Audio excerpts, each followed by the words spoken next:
तीन पनौती अमावस्या व्रत कथा। एक गांव में सास और बहू अकेले रहते थे और उनका बेटा विदेश में कमाने के लिए गया था। सास और बहू बहुत अच्छे से रहते थे। दोनों एक दूसरे की देखभाल करते थे। एक दिन बहू ने खाना नहीं खाया तो सास ने बहू से पूछा कि आज तुमने खाना क्यों नहीं खाया। तब बहू ने कहा कि सासू माँ, आज मेरा तीन पनौती अमावस्या का व्रत है, इसलिए मैंने खाना नहीं खाया। तब सासू माँ ने कहा कि बहू, ये व्रत क्या होता है और यह व्रत करने से क्या फल मिलता है, मुझे भी समझाओ। तब बहू ने कहा कि सासू माँ, तीन पनौती अमावस्या का व्रत करने से बहुत पुण्य मिलता है। घर में अन्न धन की प्राप्ति होती है, सुख शांति रहती है तथा अटल सुहाग मिलता है और पुत्र प्राप्ति होती है। इस व्रत में प्रत्येक वर्ष अलग अलग खाना खाया जाता है और विष्णु भगवान के मंदिर में चढ़ावा चढ़ाया जाता है या फिर किसी ब्राह्मण को दान दिया जाता है। इस व्रत में पहले साल शक्कर, घी और चावल से बना खाना खाया जाता है। पहले साल व्रत पूर्ण होने के बाद 1.25 किलो चावल और 1 कटोरी घी तथा 1 कटोरी शक्कर का दान किसी ब्राह्मण को दिया जाता है। दूसरे साल जौ, घी और शक्कर से बना खाना खाया जाता है। जब दूसरे साल व्रत पूर्ण हो जाए तो 1.25 किलो जौ, 1 कटोरी घी तथा 1 कटोरी शक्कर किसी मंदिर में चढ़ाया जाता है, फिर ब्राह्मण को दान दिया जाता है। तीसरे साल गुड़, तिल और घी से बने व्यंजन खाए जाते हैं। जब तीसरे साल व्रत पूर्ण हो जाए तो आधा किलो तिल, गुड़ तथा 1 कटोरी घी किसी मंदिर में चढ़ाया जाता है, फिर किसी ब्राह्मण को दान दिया जाता है। इसी ही तीन पनौती अमावस्या व्रत कहा जाता है। फिर बहू ने कहा कि इस व्रत का अगर संकल्प लेते हैं तो इसे पूरा करना जरूरी होता है। अगर पूरा नहीं कर सकते हैं तो सास बहू में झगड़ा और घर में अशांति आती है। तब सासू ने कहा कि मेरी तो उम्र हो गई है, लेकिन तुम यह व्रत करो। और बहू यह व्रत का आरंभ करती है। लेकिन एक दिन बहू ने किसी के कहने पर गेहूं से बनी रोटी खा लेती है और अमावस्या माता इस बात से नाराज हो गई। जो सास और बहू बहुत ही प्यार से रहती थी, इन दोनों में झगड़े होने लगे। सभी गांव वाले भी हैरान हो गए कि यह सब क्या हो रहा है। सास अपनी बहू को कहने लगी कि तुम जब से हमारे घर में बहू बन के आई हो तब से हमारे घर की लक्ष्मी चली गई है, तुम हमारे लिए शुभ नहीं हो। तब बहू ने कहा कि आपके घर की लक्ष्मी चली गई हैं तो कहाँ मिलेंगी, मुझे बताओ, मैं लक्ष्मी को लेकर आऊंगी। तब सासू ने कहा कि लक्ष्मी तुमको समुद्र के बीच में भगवान विष्णु के पैर दबाते हुए मिलेंगी। तब बहू यह कहकर चली जाती है कि अब जब तक मैं लक्ष्मी को लेकर नहीं आऊंगी तब तक इस घर में पैर नहीं रखूंगी। इतना कहकर बहू लक्ष्मी की खोज में निकल जाती है। जब बहू लक्ष्मी को खोजने के लिए निकलती है तब उसे बीच रास्ते में एक गाय माता मिलती है। वह बहू से पूछती है कि आप कहाँ जा रही हो। तब बहू ने कहा कि हे गाय माता, मेरी सासू मुझे कहती है कि मेरे आने से उनके घर में अन्न धन की कमी हो गई है और उनके घर की लक्ष्मी चली गई है, तो मैं लक्ष्मी को लेने जा रही हूँ। तब गाय माता ने कहा कि हे बेटी, अगर तुम जा रही हो तो भगवान से मेरे बारे में भी पूछ लेना।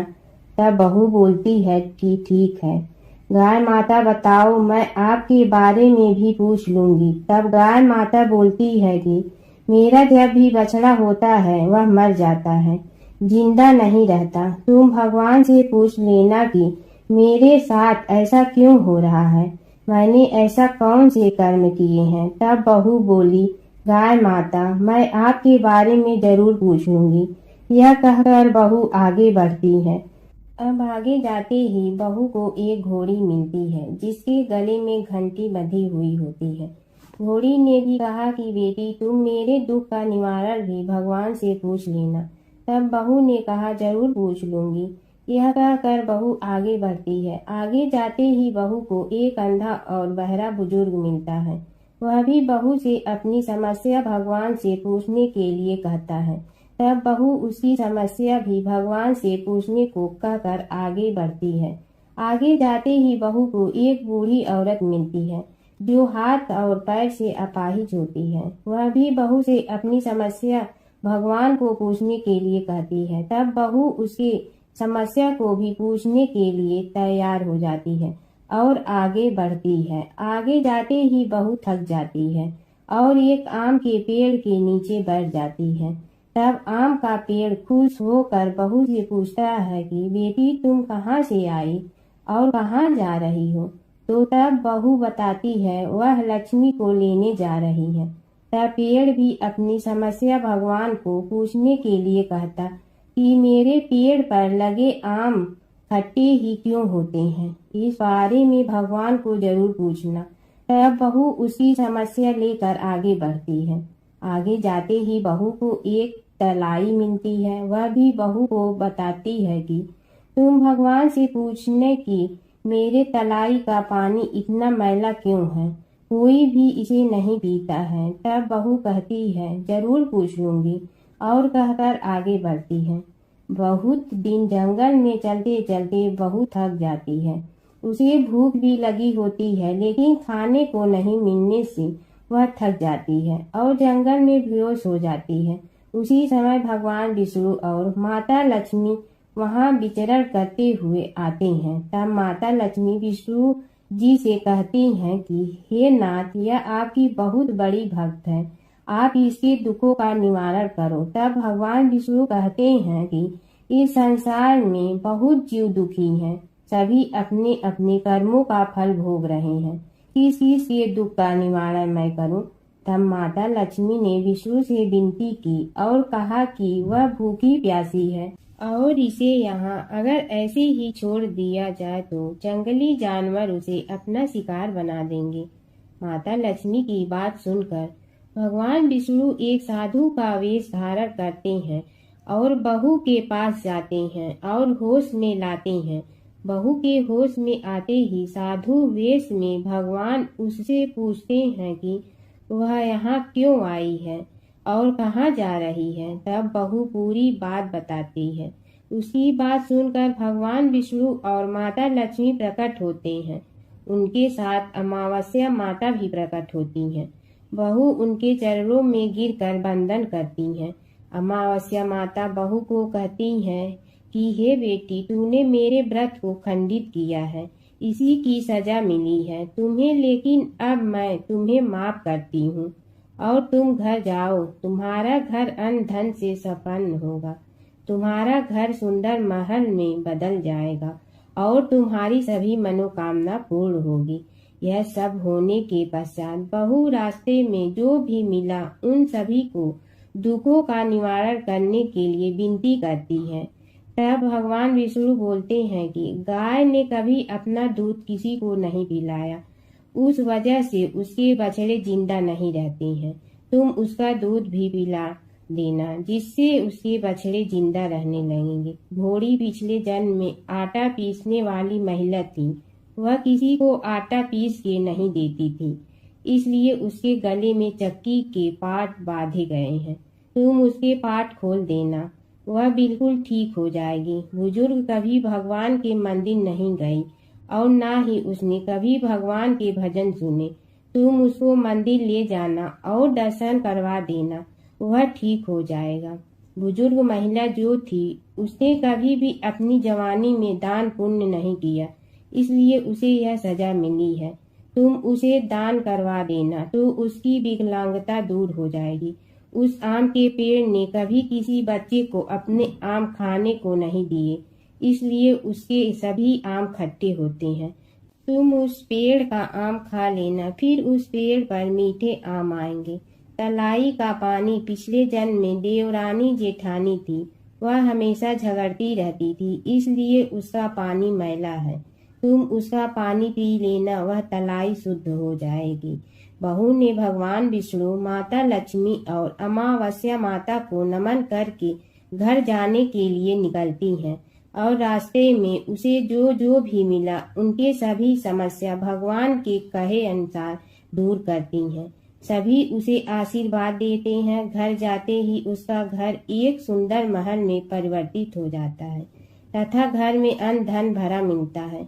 अब बहू सासू से कहती कि सासू माँ, आपने सच कहा था, मैं आपके लिए शुभ नहीं हूँ। मेरे जाने से ही आपके घर में लक्ष्मी आई है।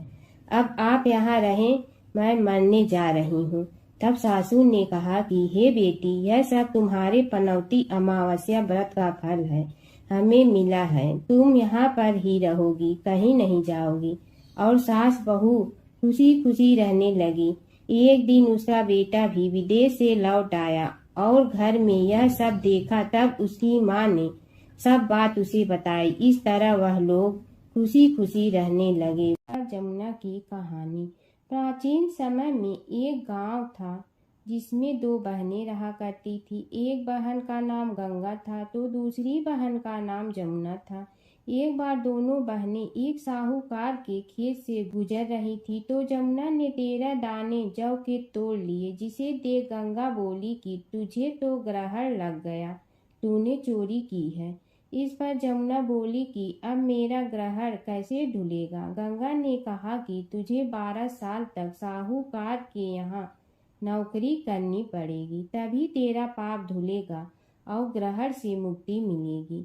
जमुना साहूकार के यहाँ नौकरी के लिए जाती है और अपने लिए काम मांगती है। साहूकार उसे काम पर रख लेता है, लेकिन काम करने से पहले जमुना उसे कहती है कि मैं सारे काम करूंगी, लेकिन 4 काम नहीं करूंगी।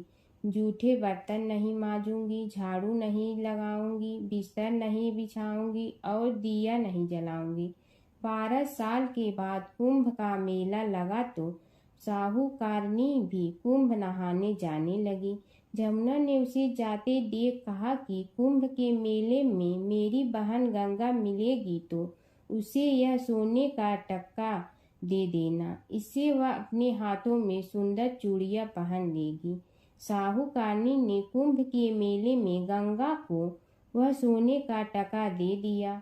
गंगा ने उनसे वह टका लेते हुए कहा कि मेरी बहन को कहना कि उसके 12 वर्ष पूरे हो गए हैं, अब वह वहां वापिस आ जा। साहूकार व साहूकारनी वापिस घर आए। तब जमुना मटके में पानी भर रही थी। दोनों जमुना से बोले कि हमने सोने का वह टका तेरी बहन गंगा को दे दिया था और उसने कहा है कि तेरे 12 वर्ष पूरे हो गए हैं, इसलिए अब तुम वापिस जाओ। यह समाचार सुनते ही जमुना सहस्त्र धारा में बदल गई और बहने लगी। जमुना जी का यह रूप देखकर साहूकार और साहूकारनी परेशान हो गई थी। हमारे घर में जमुना माता ने काम किया, हमें तो अब ग्रहण लग गया है, हम यह ग्रहण कैसे उतारेंगे। जमुना भागकर गंगा माता के पास चली गई। गंगा ने जमुना से पूछा कि तुम साहूकारनी से कुछ कहकर आई हो या ऐसे ही बिना बताए आ गई। तब जमुना बोली कि मैं तो कुछ भी बताकर नहीं आई हूँ। गंगा ने कहा कि जा उन्हें धीरज दे आ, नहीं तो उन्हें जीवन भर असंतोष ही रहेगा। गंगा के कहने पर जमुना माता ने साहूकारनी को सपने में दर्शन दिए और कहा कि तुम दोनों उल्टे माथे क्यों पड़े हो, जाओ उठकर खाओ पियो। तब दोनों बोले कि हम कैसे उठें, हमें तो ग्रहण लगा है, क्योंकि हमने उल्टे सीधे और पता नहीं कितने नीच कार्य आपसे कराए हैं। तब जमुना जी बोली कि तुम्हें ग्रहण नहीं लगा है, ग्रहण तो मुझे लगा था कि मैंने तुम्हारे खेत से 13 दाने जौ के चुराए थे। मैं तो अपना ग्रहण उतारने तुम्हारे घर आई थी। मेरा ग्रहण तुम्हारे घर में 12 वर्ष तक रहने से उतर गया है और मेरी मुक्ति हो गई है। जमुना जी ने कहा कि तुम्हें कोई ग्रहण नहीं लगा है, उल्टे मेरे 12 वर्ष तक यहाँ रहने से तुम्हारी भी मुक्ति हो गई है। यह कहकर जमुना जी स्वप्न से चली गई। दोनों उठकर देखते हैं कि उनके घर में पहले से भी अधिक धन हो गया है। हे जमुना माता, जैसे आपने साहूकार व साहूकारनी की मुक्ति कराई, वैसे ही आप अपने सभी भक्तों की करना। ओम जय जगदीश हरे स्वामी जय जगदीश हरे। भक्त जनों के संकट क्षण में दूर करे। ओम जय जगदीश हरे। जो ध्यावे फल पावे दुख बिन से मन का। सुख संपत्ति घर आवे कष्ट मिटे तन का।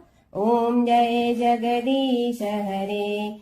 मात पिता तुम मेरे शरण कहूँ किसकी। तुम बिनय और न दूजा आस करूँ जिसकी। ओम जय जगदीश हरे।